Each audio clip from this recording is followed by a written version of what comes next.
എൻസൈക്ലോവിങ്സിൻ്റെ പുതിയൊരു വീഡിയോയിലേക്ക് നിങ്ങൾക്ക് ഏവർക്കും സ്വാഗതം. ഈ വീഡിയോയിലൂടെ നിങ്ങളുമായി ഷെയർ ചെയ്യുന്നത് ബാങ്ക് അക്കൗണ്ടുമായി ബന്ധപ്പെട്ട് വന്നിരിക്കുന്ന ഏറ്റവും പുതിയ മാറ്റങ്ങളാണ്. പൊതുമേഖലാ ബാങ്കുകൾ, പ്രൈവറ്റ് ബാങ്കുകൾ, സഹകരണ ബാങ്കുകൾ എന്നിവയിൽ അക്കൗണ്ടുള്ളവരെല്ലാം തന്നെ വീഡിയോ പൂർണ്ണമായിട്ടും ശ്രദ്ധിക്കുക. നമ്മുടെ വീഡിയോസ് ആദ്യമായി കാണുന്ന സുഹൃത്തുക്കളാണെങ്കിൽ ആദ്യമേ തന്നെ ചാനൽ ഒന്ന് സബ്സ്ക്രൈബ് ചെയ്യുക. അപ്പോൾ നമുക്ക് വിശദാംശങ്ങളിലേക്ക് കടക്കാം. മെയ് 1 മുതൽ ATM കൗണ്ടർ വഴി പണം പിൻവലിക്കുന്നതിന് നൽകേണ്ട നിരക്കുകളിൽ വർധനവ് വന്നിരിക്കുകയാണ്. റിസർവ് ബാങ്കാണ് ATM ഇടപാടുകളിൽ നിരക്ക് വർധനവ് പ്രഖ്യാപിച്ചത്. പണം പിൻവലിക്കുവാനുള്ള സൗജന്യ ഇടപാടുകൾക്ക് പുറമേയുള്ള ഓരോ ട്രാൻസാക്ഷനും നിലവിൽ 21 രൂപയാണ് നൽകുന്നത്. എന്നാൽ 1-ാം തീയതി മുതൽ അത് 23 രൂപ ആകുന്നതാണ്.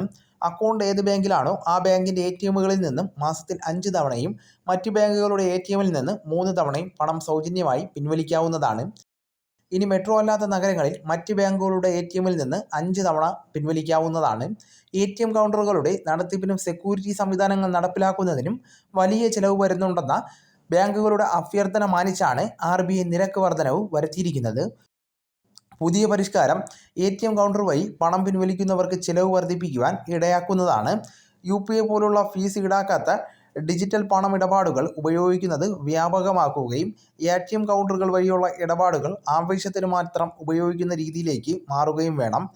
ATM കൗണ്ടറുകളിൽ നിന്ന് പണം പിൻവലിക്കുമ്പോൾ കൃത്യമായിട്ടുള്ള ആസൂത്രണമില്ലെങ്കിൽ 500 രൂപ പിൻവലിച്ചതിന് 23 രൂപ ബാങ്കിന് നൽകേണ്ടി വരും. മറ്റൊരു അറിയിപ്പ് എന്ന് പറയുന്നത് UPI ആപ്പുകളായ ഗൂഗിൾ പേ, ഫോൺ പേ, Paytm എന്നിവ പോലുള്ള ഉപയോഗിക്കുന്നവർ അറിയേണ്ടതാണ്. ദീർഘകാലമായി ഉപയോഗിക്കാതിരിക്കുന്നതോ അല്ലെങ്കിൽ റീചാർജ് ചെയ്യാതിരിക്കുന്നതോ ആയ ഫോൺ നമ്പറുകൾ ബാങ്ക് അക്കൗണ്ടുമായി ബന്ധിപ്പിച്ചിരിക്കുന്നതിൽ നിന്നും നീക്കം ചെയ്യുന്നതാണ്.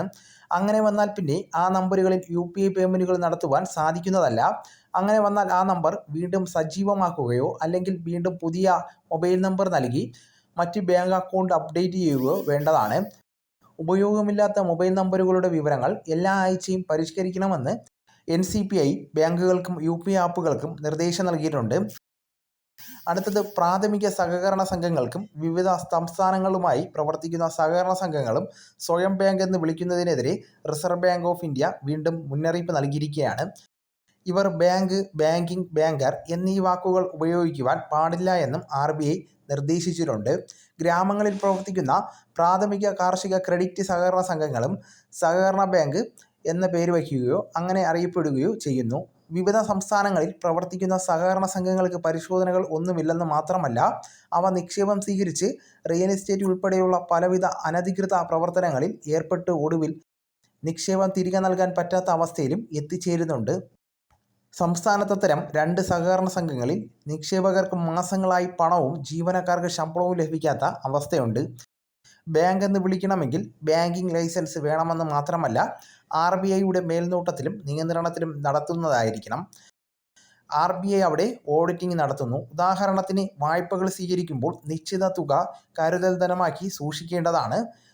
നിഷ്ക്രിയ ആസ്തി ഉണ്ടാകുമ്പോൾ പിടിച്ചു നിൽക്കുവാൻ വായ്പകളുടെ ലാഭത്തിൽ നിന്നുള്ള നിശ്ചിത ശതമാനം തുകയും മാറ്റിവെക്കേണ്ടതാണ്.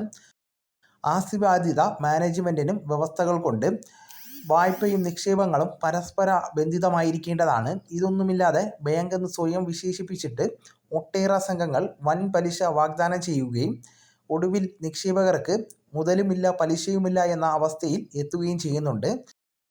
ഇത്തരം പ്രവണതകൾക്കെതിരെ കൂടിയാണ് റിസർവ് ബാങ്കിൻ്റെ പരസ്യത്തിലൂടെയുള്ള മുന്നറിയിപ്പ് നൽകിയിട്ടുള്ളത്.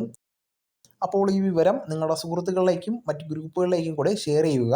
നമുക്ക് തുടർന്നും വിജ്ഞാനപരമായിട്ടുള്ള മറ്റ് വീഡിയോസും ആനുകാലിക വിവരങ്ങളുമായിട്ട് വീണ്ടും കാണാം. അതുവരെ ഗുഡ് ബൈ.